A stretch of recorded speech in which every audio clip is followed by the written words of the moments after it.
నమ్ముకున్న వారిని మర్చిపోయి కేవలం పబ్లిసిటీ కోసమే మా కూటమి నాయకులపై ఓ రౌడీ నాయకుడు బైరెడ్డి సిద్ధార్థ రెడ్డి విమర్శలు చేస్తున్నారని విమర్శలు చేస్తే ఊరుకునేది లేదని నంద్యాల ఎంపీ బైరెడ్డి శబరి మండిపడ్డారు. 9 నెలలు అందరినీ వదిలేసి ఇప్పుడు వచ్చి చంద్రబాబుపై లోకేష్ పై పవన్ కళ్యాణ్ పై వ్యాఖ్యలు చేస్తున్నారన్నారు. ఇచ్చిన స్క్రిప్ట్ చదివే నువ్వు సినిమా చేసుకుంటే బాగుంటుందని నీకు రాజకీయాలు ఎందుకని ఘాటుగా విమర్శించారు. గత ప్రభుత్వంలో మహిళల పట్ల వైసీపీ నాయకులు ఎలా వ్యవహరించారో అందరూ చూశారని ఇప్పుడు ఆ నాయకులు అనుభవిస్తున్నారన్నారు. అవినీతికి పాల్పడిన ప్రతి ఒక్కరూ శిక్ష అనుభవించాల్సిందే అని బైరెడ్డి శబరి అన్నారు. చూసుకున్నారు కానీ ఒక కార్యక్రమం నిర్వహించారు. దాంట్లో భాగంగా కొంతమంది నాయకులు అనవసరంగా పిచ్చి పిచ్చి మాటలు మాట్లాడుకుంటూ మరి మొన్న ఎవరో సిద్ధార్థ రెడ్డి వచ్చి మాట్లాడాడు. పాపము స్క్రిప్ట్ రాసిన వాళ్ళు ఒక రోజు ముందు స్క్రిప్ట్ ఇచ్చినట్టున్నారు, బాగా చదువుకొని వచ్చి మాట్లాడుతున్నాడు.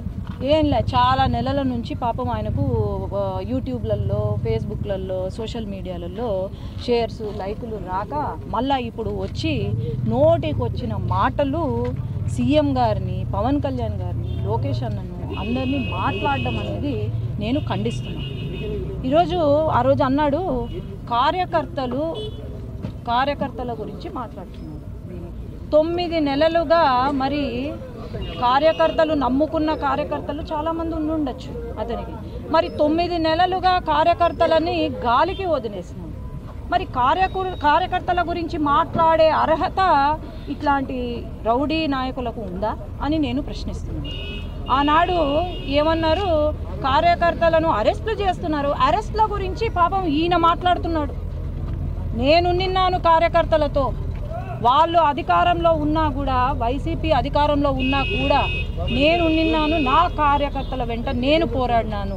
వాళ్ళపైన కేసులు పెట్టినా, వాళ్ళపైన ఎన్ని దౌర్జన్యాలు చేసినా నేను నిన్నాను. అట్లా నేనే కాదు, కార్యకర్తను కాపాడుకున్నారు అధికారంలో లేకపోయినా అంటే అది కేవలము Telugu Desam party, Janasena, BJP party ముగ్గురు కూడా కాపాడుకున్నారు తప్ప వీళ్ళు కాదు.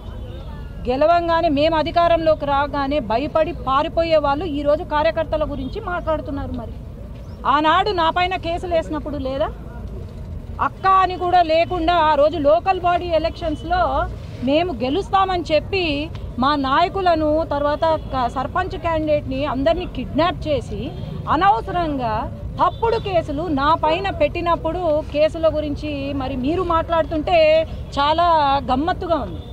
ఎప్పుడైనా ఆలోచన చేయండి. ఏదో అంటున్నాడు ఫుల్ అని, ఏదో ఫుల్ బాటిల్ అని అలవాటైనట్టుంది వాడికి. ఫుల్ అని ఏదో డైలాగులు వేస్తున్నాడు. మరి ఎవరు మాట్లాడుతున్నారు దీని గురించి?